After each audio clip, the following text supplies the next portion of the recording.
Nazareno. Mga kapatid, kailangan nating bumaba para makabangon ang bayan, ang ating bansa. Kailangan nating magpakumbaba upang mabuo muli ang ating pamilya. Kailangan nating magsipag at maglingkod sa kapakumbabaan upang maiahon ang ating bayan. Hanggat pansarili at personal na interes ang umiiral sa atin, bubulusok tayo. Kailangan siyang tumaas at tayo'y bumaba. Nazareno. Mga kapatid, luluhod kayo mamaya, panalangin ko, bigyan kayo ng panibagong lakas sa balikat at sa puso upang patuloy ninyong mapasan ang mga krus ng buhay. At kapag pinasan natin sa ating balikat ang krus ni Jesus, tunay na tayo ay bababa at siya ay ating itinataas, sapagkat sa Kanya ang lahat ng kapurihan at nasa Kanya ang ating kaligtasan. Panalangin ko at ang wish ko, tagumpay sa buhay kung alam mo namang galing sa masama. Aanin mo ang kasikatan at palakpakan ng mga tao kung alam mo namang hindi galing sa mabuti ang iyong kapangyarihan. Aanin mo ang limpak-limpak na salapi kung galing naman sa panloloko o panlilinlang. Kaya nga, sa isang taong puno ng karunungan ng Diyos, hindi mahalaga sa kanya ang yaman at kapangyarihan. Ang mahalaga sa kanya, gumawa ng tama, gumawa ng mabuti, at sunding lagi ang kalooban ng Diyos. Okay lang kahit mahirap. Okay lang kahit hindi mabilis ang pag-unlad.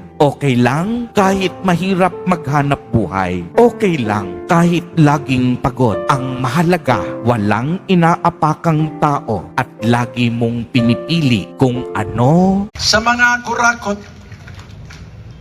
ako mangutana, when was the last time you cried for your people? Kanus aman ang katapusang higayon na mihilak mo para sa inyong katawhan? Doon na pa ba mo'y kasing-kasing? Doon na pa ba mo'y konsensya? Doon na pa ba mo'y Ginoo? Basin doon na pa'y gamay nga kaayo nga nahibilin sa inyohang kasing-kasing. Ako karon mga liyupo ninyo. In the name of God, I beg you, repent. Face the truth. Take responsibility and return what is not yours.